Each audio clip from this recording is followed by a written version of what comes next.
All right, man. Yo, I done seen it. The wait was over. I done seen Maxxine. I've been seeing slander on it. Look, all this rah rah rah. You can't satisfy these people, man. They can't appreciate something good. They want it to be perfect, and nothing's perfect. But from what I seen it, Mia Goth did her thing. Mia Goth is really, she's like that, and I'm loving how she's getting all this attention from this trilogy she just did. Now I'm gonna just say this now. Me personally, I still think X in this trilogy. I think it's X. I'm gonna say Maxine and then Pearl. But I think Pearl has some better qualities than Maxine, and Maxine has better qualities than Pearl.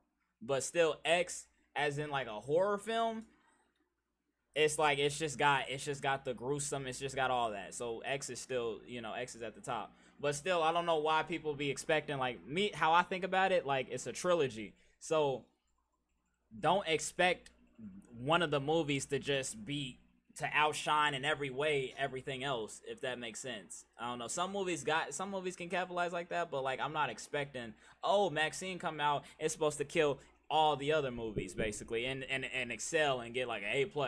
So I was fine with the results. I wasn't, it had some laughter in it, it had all that woo woo woo. But yeah, essentially Maxine, it's about the girl. I'll be forgetting names and all this. No, but we just gonna call it Maxine. But yeah, it's about basically Maxine here. She, if you watched X, you seen what went down in that movie basically, and in that movie, she essentially just hit the cut. She was out of there. After all that, she ain't really call nobody, none of that. She just hit the cut. So eventually, that came to haunt her though. But in a way, didn't it happen like that? If I'm wrong, I apologize. But I know it when I see it, whatever the case may be. But still, eventually, 911 pulled up to the scene somewhere in time, and they were trying to figure out what the hell happened here.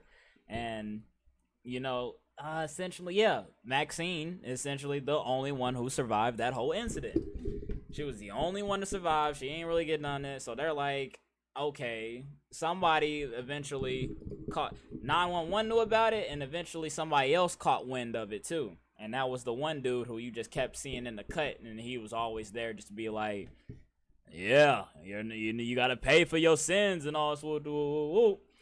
And Maxine, she was in a position where she wanted to be, she was I don't know if I can say this on tube, so I'm gonna just say prawn star. She was a prawn star in X, of course. She was a prawn star in X, of course, and she's trying to be bigger. In this movie, basically, Maxine, she wants to be bigger than that, and she wants to hit the big screens, the main screens. That's what she's trying to do. And the thing I liked about Maxine, the movie and the character, is she was really about it. Like, she's like, y'all not ready. Stop this. Like, nobody's ready to get in my way. Nobody's ready to get in my way. I will do anything it takes to make it to the big screen. And then, as you can see, even little obstacles in the thing, such as she has that random criminal detective on her case. She's like, hey, bro, you keep being on my tail. She's like, something's gonna happen. Like, you need to go ahead, leave me alone, and let me just do me so I can get up here. But something will happen. But you can see she's not trying to talk to him or none of that. She's just trying to do her movie, whatever. You see the movie director applying mad pressure, literally saying, hey, because there was one part she was late. She said, if you ever late again, you're done. Like, you're not coming back here. Like, don't even think about it. You wasting people's time. This ain't it. So Maxine already locked in and knowing, like, okay, I really gotta, like, I can't lose this position. This is her dream. This is literally her dream. She was making sure she was gonna make sure she got there by any means possible. I liked how she eventually had to tell the manager, her manager in the movie, because the manager was cool, he was doing his thing and all that. But eventually Maxine was like, it started getting close to that heat, because the criminal detective, and also the criminal detective was working with the hash slinging slasher apparently in the movie, because so we didn't know who that was until the close to the end. But she eventually had to tell the manager and be like, yo, like, I can't handle this myself. I thought I could. You can see she basically got essentially anger issues in this movie. Like, she can really get triggered easily and all this, which makes her do irrational stuff, as she that criminal detective dude was following her, and she took the keys and started wailing on him. You know, it was really dumb because, yeah, that just set him off. He's like, oh, now we really ready to get started. So applying more pressure. So essentially, she had to tell the manager and be like, yo, I need your help. Like, I don't know. I just need your help. I need you to get this dude off my back because he's going to mess up what I got going on. And she can't have nothing going on while she's really trying to make it to the big screen. So the manager's like, why you ain't telling me this earlier? Like, this is my job. And ain't nobody going to stop me. Nobody's going to stop me from making sure you succeed. Talking to Maxxine. And I like how the manager was just like, in the movie, just like, we already make this happen.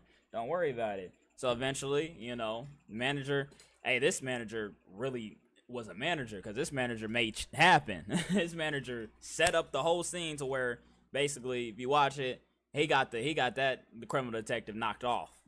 Got him straight off the map. It was quick. It wasn't no challenge. It was none of that. Got him out of there. And Maxxine, you know, now she's got a clear lane basically. She's got a clear lane back to the Starlight. All she gotta do, but still we have the hashling and slasher still at hand. Which the hashling and slasher, what did he do? I think he sent a letter. He sent a letter to Maxxine or something like that, telling her to pull up to a party like everybody, like others who got the invite and all that. Pulled up, figured out that, you know, that person was her dad. The hashling and slasher was her dad, and basically was trying to save her or something like that. I gotta watch it again or something like that. But essentially, I don't know if he was like trying to kill her though at the same time to save her, or if he was just trying to, you know what I'm saying? I'm still kind of a little off about that with the wolf. But I mean, I'm glad it was just like a dad or something. Like, you know, it was just, I would say I agree with some of the things I was seeing, and the ending was kind of like, to me, it was kind of like fast paced. It was just like, all right, we got her hung up over here. The cops pull up. The two detectives that was the good detectives that was trying to figure out what Maxxine was hiding and all that, they pulled up.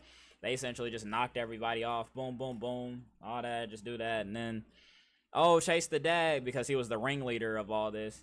Chase the dad. You know, they go up to the Hollywood sign and all that. And essentially, you see it all. I don't like how you seen it. It happened off camera. Like, I didn't really like that. I wish it was like, it just happened more. It just seemed like, oh, boom, just a fast-paced ending. One of the male detective got shot in the chest. He died. The other girl that was with him, stabbed in the eye, fell in the bushes. She's out of there. It was just fast. It wasn't really, didn't feel significant how it was just rushed. I feel like it was just rushed a little bit. And then the dad, essentially the detective's just the one who shot the dad and all that already. So she pulled up to the scene. He was already on the ground bleeding out and all that. Oh, Maxxine, I love you, my daughter. I was just trying to help you and all this. Maxxine wasn't hearing none of that. She, you know, that's when she had the ideology. I'm not going to live a life that I do not deserve. Like, that was her old ideology that she picked up from her dad and everything. That was like one of their little things. And essentially, yeah, just like how it goes back to the whole movie. Like, she's like, I'm not going to live or answer for none of this. I don't deserve any of this. I essentially like that type of vibe that it gave. It was kind of different from what I usually see. Then, yeah, she killed her. The dad splattered him on the ground, head gushed and everything. That was probably the most gruesome thing I seen, other than a dude's nuts getting squashed. I don't know who the hell decided to in the script say that. That was just that was crazy. It was gruesome. But overall, the movie wasn't as gruesome as X was. Movie sounds good so far. Oh, you still in this mug, Crow? Oh, yeah. Okay, cool. But literally, yeah, a dude's nuts getting smashed in the thing was kind of crazy. It was literally kind of crazy. I don't know how I was surprised when I seen that. But other than that, X was still more gruesome. That's why I say X had more of the horror vibe basically.